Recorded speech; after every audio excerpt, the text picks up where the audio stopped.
Hello students, how are you? कैसे हैं आप सब? आज आप लोगों के लिए हम लाए हैं atomic structure class 11th chemistry का lecture number second. Lecture number first में हम लोगों ने स्टार्ट किया था लास्ट टाइम पे Bohr's atomic theory. Bohr's atomic theory में कुछ एक्सप्लेनेशन हो चुका था, बाकी का एक्सप्लेनेशन हम आज करेंगे। My name is Gulrez Ahmed, this is my channel Gulrez excellent classes. जिन लोगों ने अभी सब्सक्राइब ना किया है प्लीज सब्सक्राइब करें। Now we are going move to the topics और नेक्स्ट एक्सप्लेनेशन। फिलहाल हम हेडिंग डालेंगे bourse atomic theory. Bohr's atomic theory और इसमें एक्सप्लेनेशन नंबर 5 है कि इट विल एक्सप्लेन। 4 एक्सप्लेनेशन पहले लेक्चर में हो चुका था और हम अब पांचवें एक्सप्लेनेशन से स्टार्ट करते हैं। It will explain the angular momentum of electron of any orbit. Angular momentum of electron in any orbit.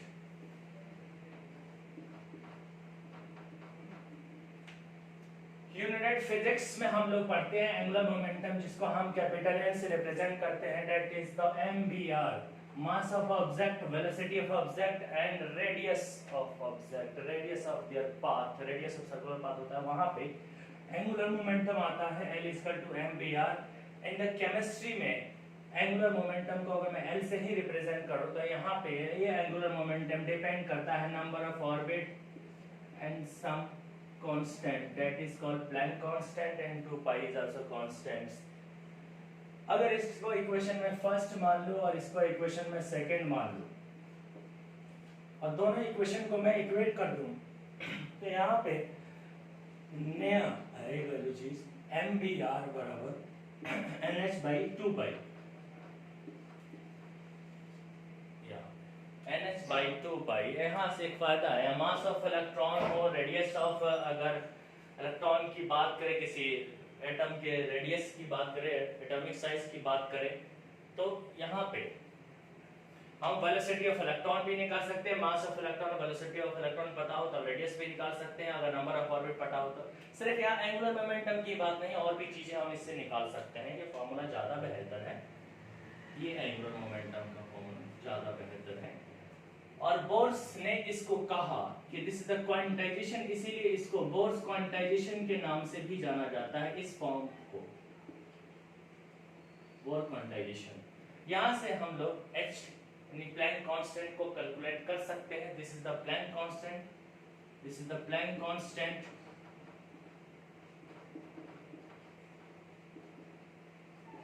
को कैलकुलेट कर सकते हैं, यानी कि h is equal to mvr into 2 pi by n। अगर हाइड्रोजन एटम या नंबर ऑफ ऑर्बिट फर्स्ट रखते हुए अगर मैं h की वैल्यू निकालूं तो एग्जैक्ट वैल्यू आएगा, क्या आएगा? 6 पॉइंट, h की value 6.626 into 10 to the power minus 34 joule into second. ये प्लैंक कांस्टेंट की वैल्यू है। दिस इज द कांस्टेंट, ये ऑलवेज कांस्टेंट रहेगा। इसको लिए हम 6.63 into 10 to the power minus 34 joule पर सेकंड, इसको हम ऐसे भी लिख सकते हैं। तो this is the fifth explanation of bourse atomic theory. Angular momentum of electron in any orbit में हम कैसे निकालते हैं? किसी ऑर्बिट में कोई इलेक्ट्रॉन घूम रहा है तो उसका एंगुलर मोमेंटम क्या हो, उसको हम कैसे निकालते हैं? mvr is equal to nh by 2 pi। ये टोटली एंगुलर मोमेंटम डिपेंड करता है नंबर ऑफ ऑर्बिट पे, क्योंकि प्लैंक कांस्टेंट तो ऑलवेज कांस्टेंट होगा, हर जगह कांस्टेंट होगा, 2 पाई हर जगह कांस्टेंट होगा। इनकी totally mvr is directly proportional to the number of orbits, and for number of orbit भी कहते हैं, नंबर ऑफ ऑर्बिट है, number of orbit and number of shell and number of energy level.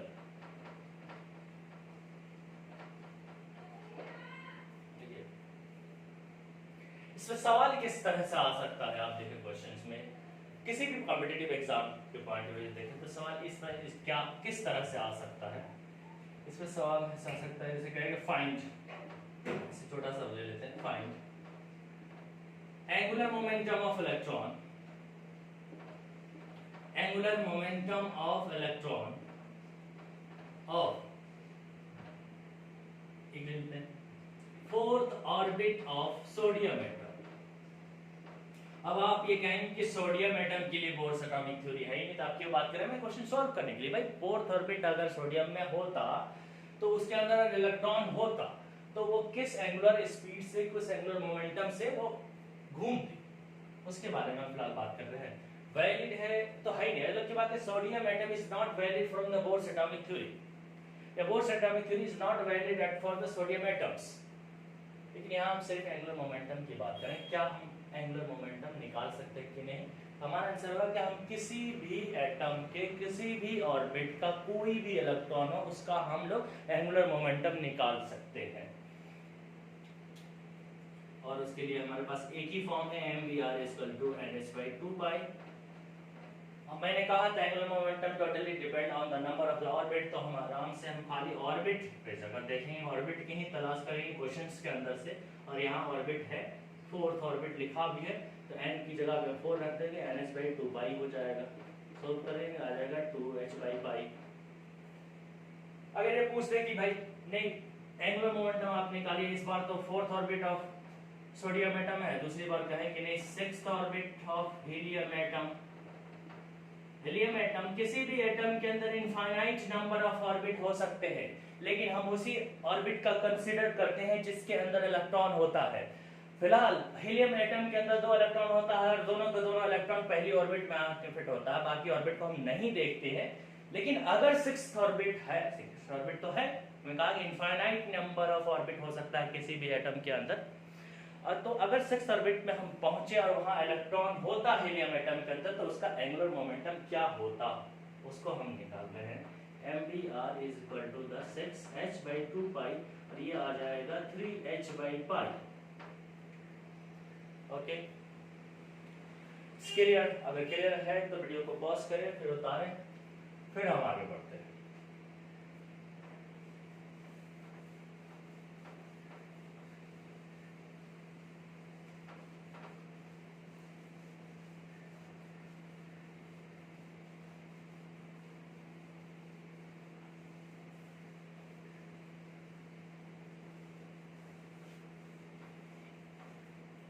Planks ने bourse ने एक और explanation किया था, एक और एक्सप्लेनेशन, यानी कि एक्सप्लेनेशन नंबर 6। क्या था एक्सप्लेनेशन नंबर 6? और एक्सप्लेनेशन नंबर 6 में इसने क्या एक्सप्लेन किया था? It also explain the energy of electron in any orbit. किसी भी ऑर्बिट के अंदर कोई इलेक्ट्रॉन है तो उसके पास कितना एनर्जी है, यानी कि उस इलेक्ट्रॉन को मुझे अगर निकालना होगा तो मुझे उतना ही एनर्जी देनी पड़ेगी जितनी उसके पास एनर्जी है। अगर उसको अंदर से भाई रेडिएट करना, कुछ भी करना है या इलेक्ट्रॉन डालना है उस ऑर्बिट के अंदर, तो उस ऑर्बिट के अंदर देखेंगे कितनी एनर्जी है। फिलहाल हम ये समझेंगे कि इट आल्सो क्या किया था इसने, छठी एक्सप्लेनेशन क्या गया, इट आल्सो एक्सप्लेन द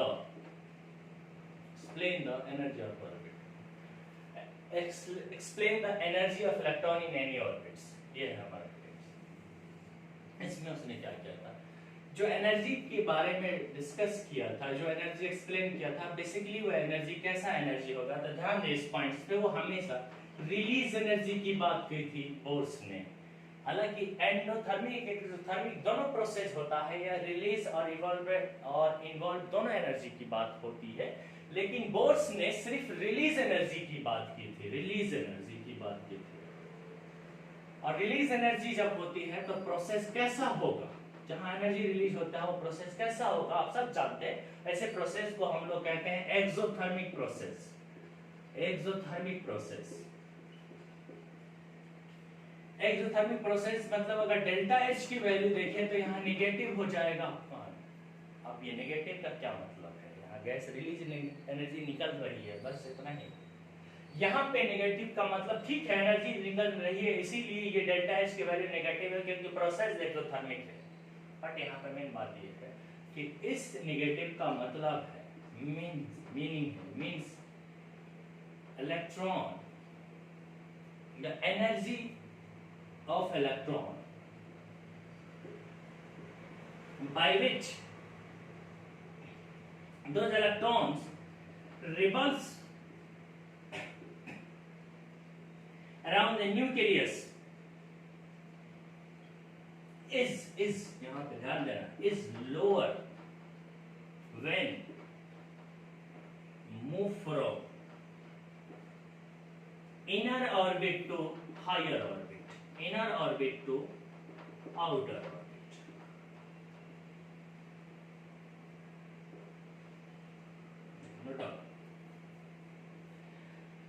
ये नेगेटिव साइन का मतलब होता है। पहला आगे बढ़ते हैं हम। एनर्जी का उन्होंने रिजल्ट जो दिया था बेसिकली इसके लिए कहा कि energy is directly proportion to the Z by n का होल स्क्वायर। जब ये प्रोस्पेरिटी के साइन को हटाया तो एक कांस्टेंट आया, उस कांस्टेंट का मान वैल्यू जो है 2.18 into 10 to the power -18 था और Z by n का होल स्क्वायर इसका यूनिट होगा जूल पर एटम। लेकिन ये एनर्जी कैसा है तो रिलीज एनर्जी है, प्रोसेस एक्सोथर्मिक है, इसीलिए यहां साइन नेगेटिव इस्तेमाल। पर कभी कभी क्वेश्चंस के अंदर इलेक्ट्रॉन वोल्ट का इस्तेमाल करना पड़ता है और इलेक्ट्रॉन वोल्ट से ही काम चलेगा। तो यही एनर्जी का फॉर्म अगर यूनिट तब्दील कर दे कि इलेक्ट्रॉन वोल्ट होगा तो क्या होगा। En मैं यहाँ पे लिख दे रहा हूँ। En का n का मतलब है कि किसी भी ऑर्बिट की इलेक्ट्रॉन की एनर्जी यहाँ पे है। अगर मैं यहाँ पे सेकेंड ऑर्बिट की बात करूंगा तो यहाँ पे 2 रखूंगा, यहाँ पे 2 रखूंगा, वैसा है। फिर यहाँ पे En is equal to -13.6 Z by n का होल स्क्वायर और ये इलेक्ट्रॉन वोल्ट पर एटम में रखेंगे। इसका यूनिट इलेक्ट्रॉन वोल्ट होगा पर एटम में, इलेक्ट्रॉन वोल्ट भी कह देंगे। एक और यूनिट के फॉर्म में एक और फॉर्म होता है एनर्जी का, होता है En is equal to -13 Z by n का whole square net in the kilo joule per mole. It's clear.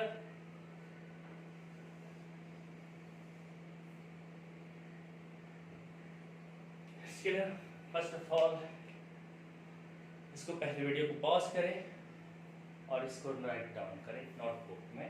Notes जरूर बनाएं क्योंकि नोट्स रहेगा तो आप एग्जाम में रिवीजन करने में आसानी होगी। अपना बनाया हुआ नोट्स हमेशा हमें हमारे लिए ज्यादा अच्छी तैयारी करने की वजह है। अगर आप स्क्रीनशॉट लेते हैं और उसके मुकाबले आप अगर कॉपी पे लेके नोट्स बनाते हैं तो वो ज्यादा बेहतर होगा आपके लिए।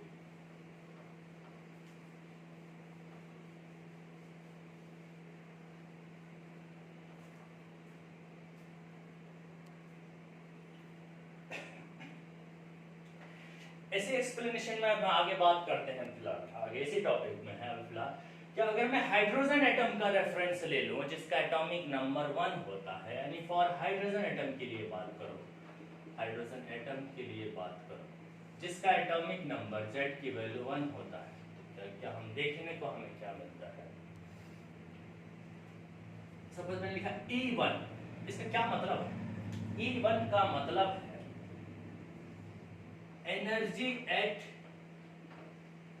लोअर एनर्जी वैल्यू या lower energy level. Energy at lower energy value, energy value भी कहते हैं नंबर ऑफ ऑर्बिट का, या लोअर एनर्जी लेवल भी कहते हैं, मर्जी आपकी कुछ भी कह लो। E1 इज इक्वल टू, हम फिलहाल फॉर्मूला जो उठाएंगे यहाँ पे एनर्जी निकालने के लिए वो रख रहे हैं एनर्जी बराबर -13.6 Z by n का होल स्क्वायर इलेक्ट्रॉन वोल्ट, ये वाला। तो लिखूंगा -13.6 Z by n की जगह मैं 1 रखूंगी, E1 रखा, लोअर एनर्जी लेवल 1 होता है, और Z की जगह पे मैं क्या रख दूंगा 1, क्योंकि हाइड्रोजन एटम की बात हो रही है। तो जब मैं इसको सॉल्व करूंगा तो ये आ जाएगा -13.6 इलेक्ट्रॉन वोल्ट। ये सबसे हाईएस्ट एनर्जी है। अब आप सब कहोगे तो नेगेटिव में तो बहुत कम है। अगर नेगेटिव का मतलब यहाँ मैथमेटिक्स नहीं हो रही, यहाँ नेगेटिव का मतलब ये एनर्जी रिलीज हो रही है, लॉस हो रही है। लेकिन कोई भी इंसान अपना पैसा तभी लुटाता जब उसके पास होता है, तो इसके पास मैक्सिमम एनर्जी है, तो मैक्सिमम एनर्जी ये लुटा सकता है। यहाँ पे मैक्सिमम एनर्जी का लॉस हो सकता है। मैक्सिमम एनर्जी इज लॉस, यहाँ पे मैक्सिमम एनर्जी का लॉस हो रहा है, और लॉस हो रहा है तो इससे यहाँ पे इलेक्ट्रॉन की जो स्पीड है वो भी मैक्सिमम होगा, यानी स्पीड ऑफ इलेक्ट्रॉन मैक्सिमम होगा, is maximum.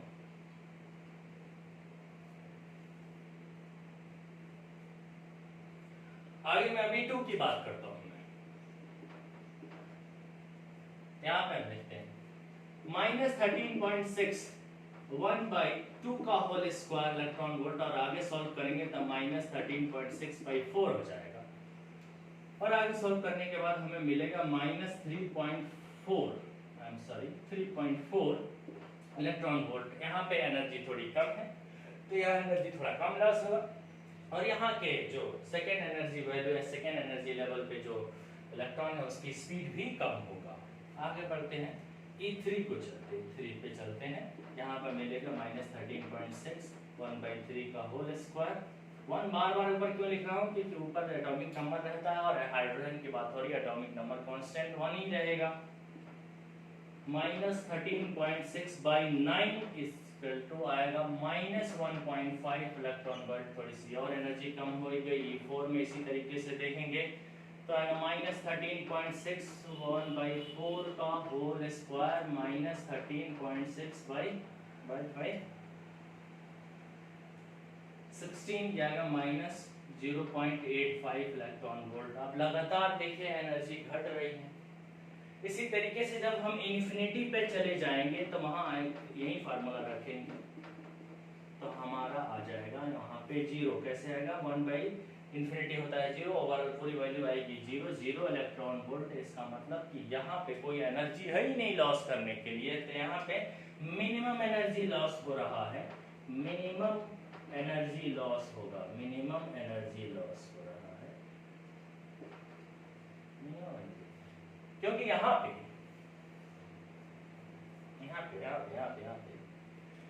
Speed of electron भी मिनिमम होगा। स्पीड ऑफ इलेक्ट्रॉन की बात करें तो वो भी बहुत कम होगा या नेग्लिजिबल होगा। सबसे पहले आप यह देखें कि स्पीड ऑफ इलेक्ट्रॉन भी यहाँ मिनिमम होगा, यानी कि नेग्लिजिबल होगा, क्योंकि यहाँ पे एनर्जी ही नहीं है। तो कैसे, एनर्जी है ही नहीं तो वो खर्च क्या करेगा और क्या घूमेगा, क्योंकि उसको चलने के लिए एनर्जी चाहिए जो कि यहाँ पे है नहीं। इसीलिए कभी भी फोटो इलेक्ट्रिक इफेक्ट में आप लोगों ने देखा होगा कि इलेक्ट्रॉन को जब भी हम निकालते हैं आउटर मोस्ट ऑर्बिट से निकालते हैं, क्योंकि आउटर मोस्ट ऑर्बिट में जो एनर्जी होती है इलेक्ट्रॉन की कम होती है, स्लो स्पीड में घूम रही होती है, उसको पकड़ के फिर निकालना भी आसान, एनर्जी नहीं, कम एनर्जी में बाहर हो जाएगी। इनर ऑर्बिट से हम नहीं निकालते, अगर आउटर से आउटर ऑर्बिट में हम कोशिश करते हैं इलेक्ट्रॉन को निकालने के लिए।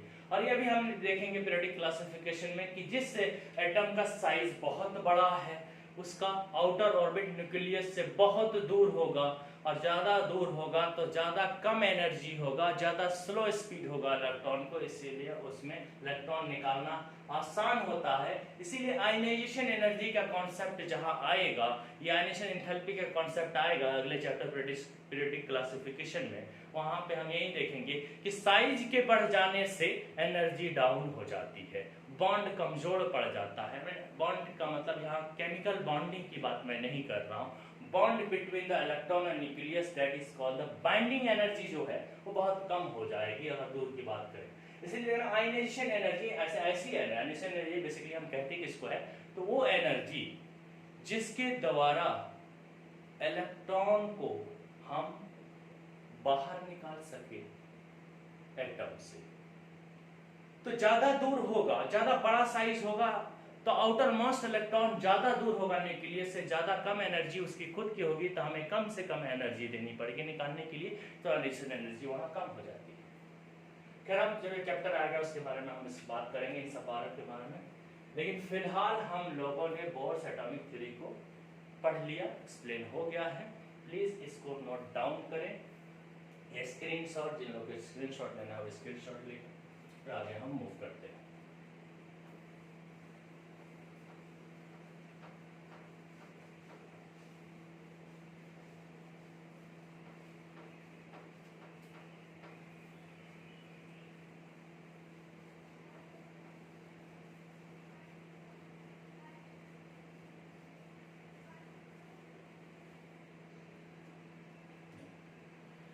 अब प्लैंक ने कुछ काम किए थे, उससे पहले एक बात लिख देता हूँ कि इलेक्ट्रॉन वोल्ट और जूल में एक रिलेशन है, क्योंकि बार बार चेंज करने को आएगा।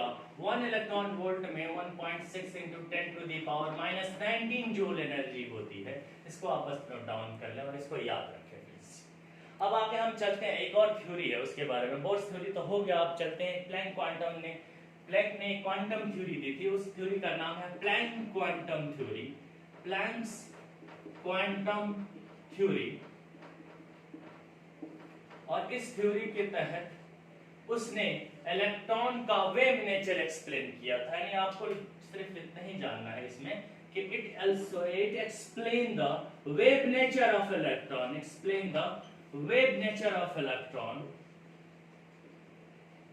इलेक्ट्रॉन का वेव नेचर बेसिकली उसने एक्सप्लेन किया था कि इलेक्ट्रॉन वेव के फॉर्म में मूव करता है। आइंस्टाइन ने इसके पार्टिकल नेचर के बारे में कि ऐसे मूव करता है, पार्टिकल नेचर के बारे में बताया।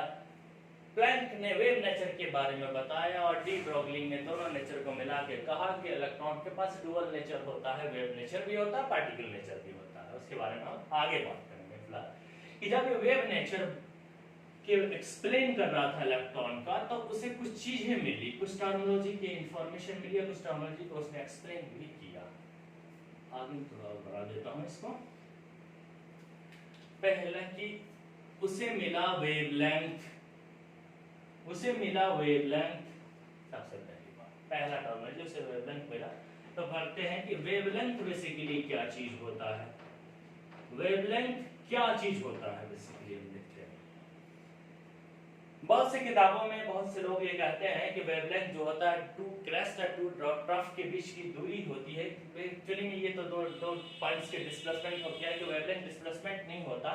कहते हैं कि एक साइकिल बनने में या फिर इलेक्ट्रॉन को या किसी भी पार्टिकल जो ऑसिलेट कर रहा है, वेव के फॉर्म में घूम रहा, अगर वो 360 डिग्री एंगल कवर कर जाए तो वो डिस्टेंस जो होती है उसको वेवलेंथ कहते हैं। या एक साइकिल डिस्टेंस कवर कर जाए, तो वो होती है वेवलेंथ। 360 का मतलब देख लो आप, यहाँ से 90 डिग्री, ये 90 डिग्री, ये 180 डिग्री मिला के हो गया 360 डिग्री। 360 डिग्री एंगल कवर करना चाहिए, हो जाएगा क्या, वेवलेंथ। या फिर आप कह सकते हैं अगर मैं इसको मिलाऊं, इस वाले पार्ट्स को इस वाले पार्ट को इस वाले पार्ट को, तो कुछ ऐसा आ जाएगा कि नहीं, पूरा हो जाएगा, दोनों आधा आधा मिला के एक साइकिल बन गया, एक वेव बन गया। एक साइकिल या एक वेव कह सकते हैं। डिस्टेंस ऑफ वन वेव, ये आपको याद रखना है, डिस्टेंस ऑफ वन वेव, एक साइकिल या डिस्टेंस ऑफ वन वेव या one cycle is called wavelength,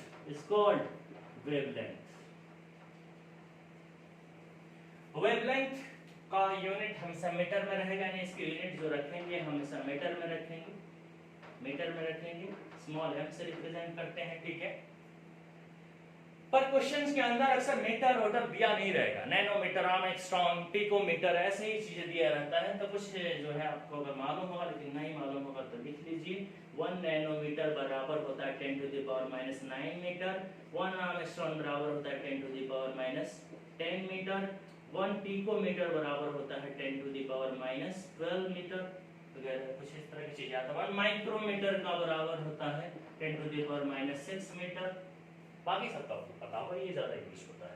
अब इलेक्ट्रॉन इससे बड़ा तो हो नहीं सकता, इन्हीं में पूछा जाएगा बार बार। दिया वेवलेंथ का जो भी दे रखा होगा इसमें होगा, उस हमें मीटर में चेंज करना होगा, क्योंकि एसआई यूनिट जो है वेवलेंथ का वो मीटर में है। प्लैंक क्वांटम थ्योरी जब वेव नेचर ऑफ इलेक्ट्रॉन को देखा, उस वक्त उसको ये वेवलेंथ के बारे में पता चला। और आगे हम बढ़ते हैं। फिलहाल वीडियो को पॉज करें या फिर इसको उतारें, स्क्रीनशॉट ले लें प्लीज। जिन लोगों ने चैनल को सब्सक्राइब नहीं किया प्लीज सब्सक्राइब करें, बेल आइकन दबाएं, ताकि आपके पास जैसे हम वीडियो डालें आपके पास नोटिफिकेशन पहुंच जाए। बस ये कि आप सारे लेक्चर को सीरीज वाइज में देखें, समझें, तो आपका चैप्टर पूरा अच्छे से क्लियर हो जाएगा, कमांड आ जाएगा उसके ऊपर।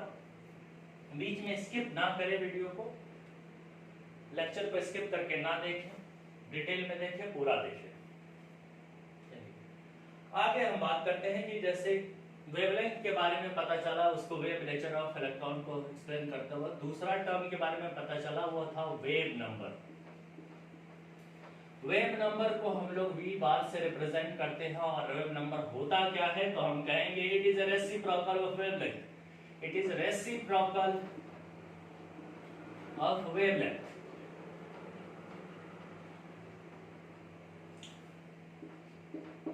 ऐसे लिख सकते हैं इसको, wave number is equal to 1 by lambda, reciprocal of wavelength आपने 1 बाय लैम्डा लिख दिया, ठीक है, ये वेवलेंथ है, वेव नंबर है। इसका ऐसा यूनिट क्या होता है, तो ऐसा यूनिट आप लिख सकते हैं पर सेंटीमीटर, और सेंटीमीटर में होता है। तीसरी बात उसने बताई थी फ्रीक्वेंसी के बारे में भी कहा था कि फ्रीक्वेंसी क्या चीज होता है।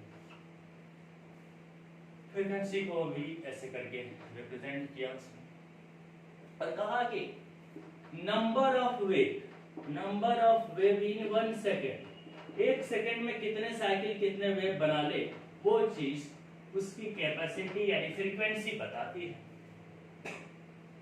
यानी इलेक्ट्रॉन 1 सेकेंड में कितने वेव बना दे, 10 वेव बना रहा तो उसकी फ्रीक्वेंसी 10 होगी। फ्रीक्वेंसी की भी ऐसा यूनिट होती है, या तो हम उसको टाइम के हिसाब से पर सेकेंड कहें या फिर हर्ट्ज कहें, हर्ट्ज ज्यादा इस्तेमाल होता है यहाँ पे। 3 टर्मिनोलॉजी उसने एक्सप्लेन किया था क्वांटम थ्योरी देते वक्त, एक तो wavelength, wave number and frequency. इन सब चीजों से एक चीज हमें मालूम चलता है कि एनर्जी ऑफ इलेक्ट्रॉन जिसकी वजह से वो चारों तरफ न्यूक्लियस के घूम रहा, वो डायरेक्टली प्रोपोर्शन होता है फ्रीक्वेंसी, इंसिडेंट लाइट, उस डायरेक्टली प्रोपोर्शन है। ये क्या है, एनर्जी ऑफ इलेक्ट्रॉन है, जब ध्यान दीजिए बात पे, एनर्जी ऑफ इलेक्ट्रॉन जिसके द्वारा जिसके द्वारा रिवॉल्व कर रहा है न्यूक्लियस के चारों तरफ, इलेक्ट्रॉन रिवॉल्व्स अराउंड न्यूक्लियस के चारों तरफ रिवॉल्व कर रहा है, और यह फ्रीक्वेंसी है। जिस एनर्जी के साथ वो इलेक्ट्रॉन न्यूक्लियस के चारों तरफ वो इलेक्ट्रॉन घूम रहा है, उतना ही वो फ्रीक्वेंसी की डायरेक्टली प्रोपोर्शन है। यानी वो फ्रीक्वेंसी, अगर हम ये फ्रीक्वेंसी ऑफ इंसिडेंट लाइट, किसी लाइट की उतना ही फ्रीक्वेंसी दे दो तो इलेक्ट्रॉन बाहर निकल जाएगा। इन दोनों डायरेक्टली प्रोपोर्शन है, जितना ये फ्रीक्वेंसी उतनी एनर्जी। लेकिन ये जब प्रोपोर्शनलिटी के साइन को हम जब हटाते हैं तो यहाँ आता है E equal to h mu for frequency, this is also frequency, ये है, दिस इज प्लैंक कांस्टेंट,